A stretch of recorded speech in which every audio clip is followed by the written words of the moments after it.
दोस्तों, बहुत बार देखने को मिलता है कि जो ज़्यादा भगवान की पूजा पाठ करता है, भगवान का ज़्यादा स्मरण करता है, वो हमेशा दुखी रहता है। और जो बुरे कर्म करता है और भगवान को भी नहीं मानता है, कभी पूजा पाठ नहीं करता, कभी संतों को भी नहीं मानता, वह ज़्यादा सुखी जीवन जीता है। यह सभी चीज़ें देखकर मन में विचार आता है कि भगवान ही गलत है। यह कोई कहानी नहीं है, ऐसा हर किसी के साथ होता है। तो चलिए जानते हैं इस वीडियो के माध्यम से। दोस्तों, अगर आप इस चैनल पर नए हैं तो चैनल को सब्सक्राइब करें और बेल आइकन दबाना ना भूलें, ताकि आप कोई भी कहानी मिस ना कर सके। चमकते सूरज की पहली किरणों से नहाए गांव सुखपुर में हर सुबह नई कहानी लिखती थी।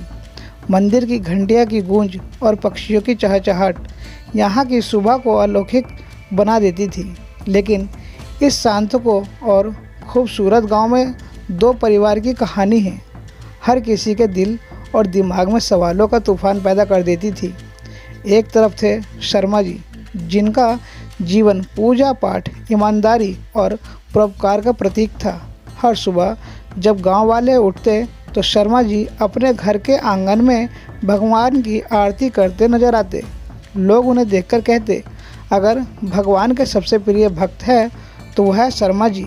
लेकिन हैरान की बात यह थी कि शर्मा जी का जीवन समस्याओं से भरा हुआ था। दूसरी ओर थे चौधरी साहब। उनके महल जैसे घर में हर वक्त दावतों का माहौल रहता, लेकिन उनकी पहचान गांव में किसी देवता की नहीं, बल्कि एक शातिर और चालाक इंसान की थी।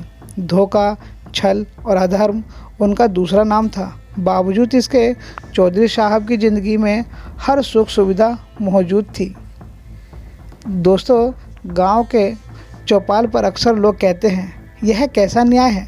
शर्मा जी जैसे सच्चे लोग परेशान हैं और चौधरी जैसे पापी खुशहाल। क्या भगवान देख नहीं रहे हैं? यह सवाल हर किसी के मन में था, लेकिन जवाब किसी के पास नहीं था। तभी गांव के एक संत महादेव बाबा ने इन उलझनों को सुलझाने का वादा किया। उनके पास का कर्म, धर्म और जीवन के चक्र का रहस्य था। इस रहस्य को जानने के लिए सुनिए एक ऐसी कहानी जो न सिर्फ आपको सोचने पर मजबूर करेगी, बल्कि आपके दिल को छू जाएगी। एक समय की बात है, उत्तर भारत के एक छोटे से गांव शेखपुर में दो परिवार रहते थे। पहला परिवार शर्मा जी का था, वो जो बहुत धार्मिक प्रवृत्ति के थे। सुबह उठते ही शर्मा जी और उनकी पत्नी पूजा पाठ, व्रत और भजन में लगे जाते। उनका हर काम नियम से चलता। गांव में कोई भी ज़रूरतमंद हो, शर्मा जी सबसे पहले मदद के लिए आगे आते। दूसरी ओर उसी गांव में चौधरी साहब का परिवार था।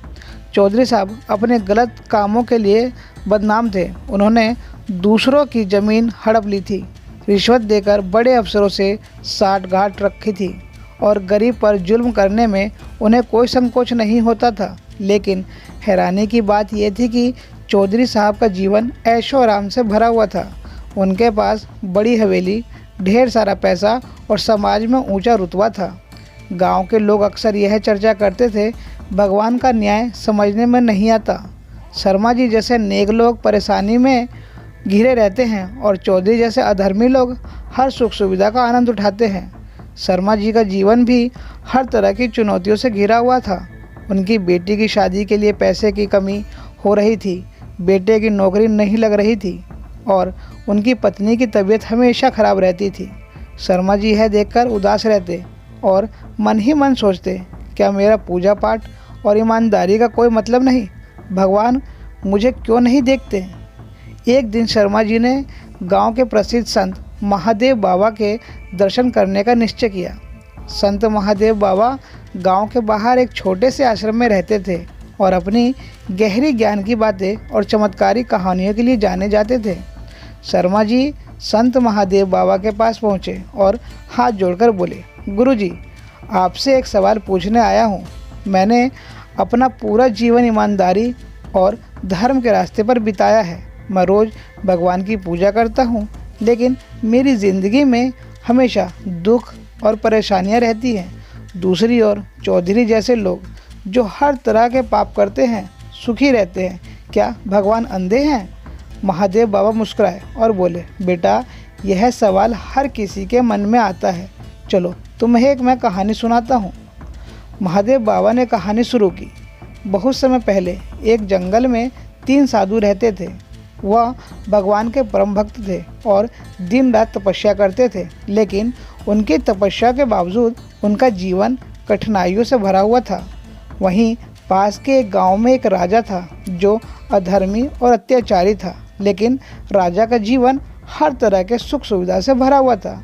साधुओं ने अपनी तपस्या के बाद भगवान से प्रार्थना की, हे प्रभु, हम आपकी भक्ति में लीन रहते हैं, फिर भी हमारी जीवन दुखों से भरा है और यह अधर्मी राजा जो हर पाप करता है इतना सुखी क्यों है। भगवान ने साधुओं को दर्शन दिए और कहा, तुम्हारे सवाल का जवाब तुम्हारे कर्मों में छिपा है। आओ मैं तुम्हें तुम्हारा और राजा के पिछले जन्म दिखाता हूँ।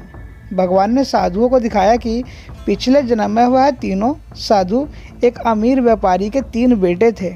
उन्होंने खूब धन कमाया, लेकिन दूसरों की मदद करने में कंजूसी की। यहाँ तक कि एक गरीब किसान की ज़मीन को ज़बरदस्ती हथिया कर उसे मरने पर मजबूर कर दिया। उनके कर्मों का फल अब उन्हें भुगतना पड़ रहा है। वहीं वह अधर्मी राजा अपने पिछले जन्म में एक दयालु और धर्मात्मा ब्राह्मण था। उसने अपनी पूरी जिंदगी दूसरों की सेवा और पूजा में बिताई थी। उसके अच्छे कर्मों का फल उसे इस जन्म में मिल रहा था, लेकिन भगवान ने कहा, इस राजा का सुख केवल कुछ समय का है। जैसे ही उसके इस जन्म के बुरे कर्मों का हिसाब पूरा होगा, उसका जीवन दुखों से भर जाएगा। महादेव बाबा ने कहानी पूरी की और शर्मा जी से कहा, बेटा, हर आत्मा अपने कर्मों का हिसाब चुकाती है। तुम्हारा वर्तमान दुख तुम्हारे पुराने कर्मों का फल है, लेकिन तुम्हारा पूजा पाठ और ईमानदारी तुम्हारे भविष्य को संवार रहा है। चौधरी जी का वर्तमान सुख उनके पुराने अच्छे कर्मों का परिणाम है, लेकिन उनका भविष्य कठिन होगा। भगवान का न्याय हमेशा सही होता है, बस हमें धैर्य रखना होता है। शर्मा जी ने बाबा की बात को गहराई से समझा और अपनी समस्या को भगवान की परीक्षा मानकर स्वीकार कर लिया। उन्होंने न केवल अपने पूजा पाठ को जारी रखा, बल्कि और अधिक सेवा और परोपकार करने में निश्चित हो गए। कुछ वर्षों बाद चौधरी साहब के जीवन में मुश्किल आ गई। उनकी संपत्ति सरकारी जांच के कारण जब्त हो गई और उनके बच्चे गलत रास्तों पर चल पड़े। दूसरी ओर शर्मा जी का जीवन धीरे धीरे खुशहाल होने लगा। उनकी बेटी की शादी अच्छे घर में हुई, बेटे को बड़ी नौकरी मिल गई और उनकी पत्नी स्वस्थ हो गई। गांव के लोगों ने यह देखा और महादेव बाबा की बातें याद की। सभी को समझ में आ गया कि जीवन में सुख दुख स्थायी नहीं होते। यह सब हमारे कर्मों और भगवान के न्याय पर निर्भर करता है। तो दोस्तों, यह कहानी हमें सिखाती है कि जीवन में हर दुख और सुख हमारे अपने कर्मों का परिणाम है। भगवान का न्याय कभी गलत नहीं होता।